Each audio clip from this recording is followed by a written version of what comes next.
فرا ایک بچہ ہمارے پاس آیا، چھوٹی ایج پہ تھا وہ بھی، اس کی 3.5 سال کے قریب عمر تھی. تو جب وہ شروع میں ہمارے پاس آیا نا، تو یہ بھی چند شروع کے بچوں کی میں آپ کو بات بتا رہی ہوں. وہ جب آیا تو جب بھی میں اسے اٹھانے لگتی یا پیار کرنے لگتی یا کسی وجہ سے آپ اپنے ہاتھ اوپر کرتے ہیں اپنے بال صحیح کرنے کے لیے یا کسی وجہ سے کچھ اٹھانے کے لیے، تو وہ بچہ ڈر کے کانپ جاتا تھا اور ایک دم سمٹ کے ایک سائڈ پہ ہو جاتا تھا. تو مجھے اس کا بیہیویئر کچھ ان یوزول سا لگا. میں نے کہا ایسا نہیں ہونا چاہیے، یہ کیوں ایسے ریئیکٹ کرتا ہے. ہماری سائیکالوجسٹ تھی، میں نے اس سے بات کی. میں نے کہا یہ بیہیویئر مجھے نارمل نہیں لگ رہا، اس پہ ہمیں زیادہ کام کرنا چاہیے.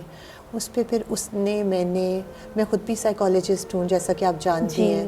اپنے طور پہ جتنا کر سکتی ہوں میں بھی کوشش کرتی ہوں، لیکن کیونکہ میں پریکٹس نہیں کرتی تو اس وجہ سے شاید میرا وہ ایکسپیرینس نہیں ہے جو کہ ایک پروفیشنل سائیکالوجسٹ جو اس فیلڈ میں پریکٹس کر رہی ہیں ان کا ہوگا. لیکن چلے سم ہاؤ تھوڑی بہت ایک نالج یا اس چیز کا تو ہے کہ کس بیہیویئر کی کیا ریزن ہو سکتی ہے، اتنا تو جانتی ہوں. تو جب میں نے اور سائیکالوجسٹ نے مل کے اس پہ کام کیا تو ہمیں پتہ چلا کہ اس کے اسٹیپ فادر اس کو بہت ابیوز کیا کرتے تھے. پہلے ماں سے چھپ چھپ کے باہر لے جانا، کیا ہو تمہیں چیز لے کے دوں، دکان پہ لے کے جاؤں، باہر جا کے اس کو مارنا صرف اپنی فرسٹریشن نکالنے کے لیے. اور اس بچے کے ورڈز یہ تھے فرا کہ وہ مجھے چھتروں کے ساتھ مارتا تھا. Just imagine. اور وہ 3.5 سال کا بچہ تھا، اور جب اس پہ ٹارچر ہونا شروع ہوا اس وقت اس کی عمر 2 سال تھی، اور وہ 1.5 سال اس بچے نے اس ٹارچر میں گزارا. اور جب آہستہ آہستہ اس کے جسم پہ اس کی ماں نے نشان دیکھنے یا اس نے کہنا کہ یہ کیا ہوا ہے، تو اس کے باپ نے بہانہ کر دینا گر گیا تھا، چوٹ لگ گئی تھی. لیکن وہ ماں تھی نا، اسے سم ہاؤ پتہ چل گیا. جب وہ سامنے ایکسپوز ہو گیا اس کا باپ، تو اس نے کہا تم جو کر لو، تم یہاں بیٹھو، میں تمہارے بچے کو تمہارے سامنے ماروں گا. اور وہ اس کو سامنے بٹھا کے اس چیز میں پلیئر سیکھ کرتا تھا کہ اس کی ماں کو تکلیف دیتا تو اس بچے کو رلا کے اسے مزہ آتا تھا. اتنے چھوٹے بچے. اور وہ بچے کے اندر اتنی تکلیف کی شدت آ چکی ہوتی تھی کہ کسی بھی انسان کو ہاتھ اٹھاتے ہوئے دیکھ کے وہ کام چاہتا تھا. اور وہ 3.5 سال کی عمر میں جب میرے پاس آیا تو وہ یہ تمام تکلیف دیکھ کے آیا تھا فرا.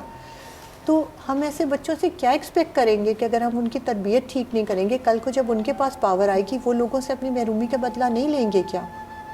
میری یہی خواہش ہے کہ ہم ان کی پرسنالٹی پہ کام کریں، ان کو نارمل انوائرمنٹ دیں، تاکہ جو تکلیفیں اللہ تعالیٰ کی طرف سے ان کی قسمت میں لکھی جا چکی تھی وہ دیکھ آئیں، لیکن آگے ہم انہیں اتنا ریلیف دیں کہ وہ ان کے اندر کوئی معاشرے سے بدلہ لینے کی فیلنگ نہ رہ جائے. بالکل صحیح. وہ اس ٹراما سے نکل آئیں اور آگے جا کے جب وہ طاقتور ہوں تو بجائے وہ کمزور سے بدلہ لینے کے، کمزور کو ہیلپ کریں، کمزور کو سپورٹ کریں، اور وہ یہ دیکھیں کہ مجھے اس کی مدد کرنی ہے، مجھے اس کا سہارا بننا ہے. میری صرف یہ خواہش ہے فرا. صوفیہ، اتنی اچھی خواہش ہے آپ کی، اتنی اچھی نیت ہے آپ کی، اتنا عمدہ آپ کام کر رہی ہیں. ان بچوں کے ساتھ جو کچھ ہوا، جس وجہ سے بھی ہوا، اب وہ بچے اس سے بہت آگے نکل آئے ہیں، وہ اپنے گھر میں. اور میں تو آتی ہوں یہاں پر، ابھی آنے کا سلسلہ زیادہ تیز ہو گیا ہے، انشاءاللہ آتے رہیں گے. لیکن جتنے لوگ دیکھ رہے ہیں اس وقت، میں اندر سے بہت ایموشنل ہوں، تو شاید مجھ سے اس طرح بات بھی نہیں ہو پائے گی کہ آپ لوگ آئیں یہاں پر، دیکھیں کہ وہ تمام بچے جن کے بارے میں صوفیہ نے آپ کو بتایا کہ کس طرح سے ان کے ساتھ زندگی میں کتنا ظلم ہوا ہے، آج وہ کتنے خوش ہیں یہاں پر. انہوں نے سوچ رکھا ہے کہ انہوں نے بڑے ہو کے آگے کیا بننا ہے، اور صوفیہ ان کی ماں ہے، محبوب بھائی ان کے والد ہیں.